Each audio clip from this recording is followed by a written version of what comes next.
Well, we've been talking about the great Canadian debt binge continuing, but how do you know when you're really in trouble, and then what do you do to get out of it? Jeffrey Schwartz is the Executive Director of Consolidated Credit Counseling Services of Canada. Great to have you here. Thanks for having me. We definitely have seen the warnings about debt for several years now. Canadians don't seem to be listening. As David says, low rates really does make it logical to borrow now. So have you got kind of a handy checklist of here's how you know if you're one of those people who really does need to start to get serious? Well, one of the things that we see when people are in trouble is that right off the bat, they're struggling even just to make those minimum payments on their credit cards. That's a big indicator for them.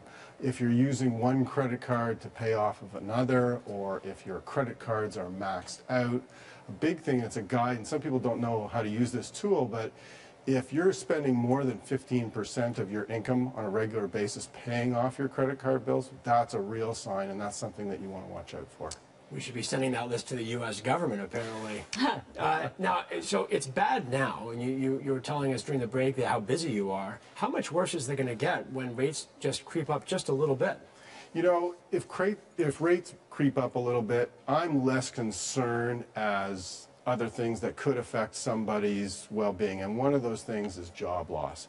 You know, a number of months ago, there was a story that said really 1 in 10 Canadians would be affected if interest rates crept up a little bit. But what happens if you lose your job? Or what happens if you lose your job and you come back to the workforce at a fraction of the wages that you were earning previously? You're going to be struggling. You can't pay off your debt if you have no money coming in.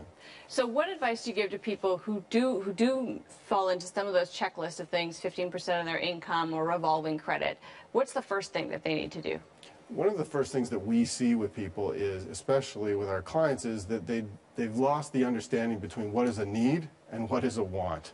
And when that line gets blurred, then everything becomes a need, and they have the attitude, I see it, I want it, I buy it. And that impulse type of shopping really gets people into trouble. So budgeting, getting people back on track, and understanding what they need to make their lives work is where we start. Now, of course, it's not as though this happens in the absence of predators, essentially, who are out there giving this easy credit.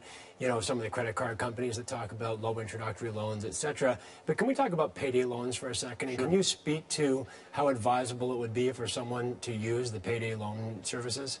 Again, I look at payday loans as being an impulse thing. There are so many different options available to obtain credit today.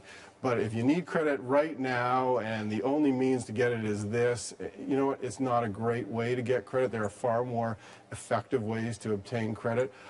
From our perspective at Consolidated, we look at people making their money work efficiently for them. Payday loans is not high on the list. I mean, secured loans are often the best.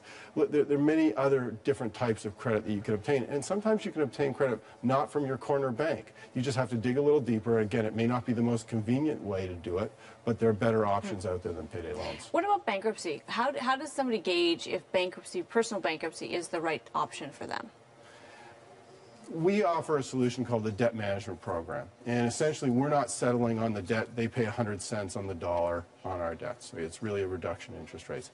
If that option isn't working for you, in other words, if you can't make the payment comfortably while meeting your everyday living expenses, then you want to see somebody like a trustee to determine whether a consumer proposal or a bankruptcy is the best option for you. And they'll determine which is the best option, whether it's a consumer proposal or a bankruptcy. And in a lot of cases, that might be the best way, because there is a role for that here. When we talk about interest rates and we talk about, say, mortgages, we're always, you know, in relation to prime, prime plus, prime minus, whatever it is. But I don't think that kind of spread makes sense when you're talking about some of the consumer credit loans. If someone's sitting at home and looking at all the different rates that they're paying on their credit cards and other lines of credit, if they were able to consolidate it all, what kind of a rate would they be looking at today in this environment? It's going to depend on them. I don't have a specific answer, but really it depends what your credit profile looks like. It depends what bank you go to. There might be an option where you, if a mortgage is available, yes, it's great, but if it's not, then depending on who you are and how much money you're looking for and your income and so forth, you could get into a much lower rate. All right, and we don't have a ton of time, but in terms of kind of this messaging around consumerism and people really spending more than they need to, not just that they can't afford to, are we starting to get that? Do you see a change in your clientele that people are starting to kind of understand they don't need another flat screen TV or an article of clothing or whatever it is? Before today's news that debt-to-income ratio has risen, that was an issue for me. We were doing great. We sent out a poll of our clients, and they said, yeah, they're paying off their debts. They're looking at not shopping as much over the holidays and so forth.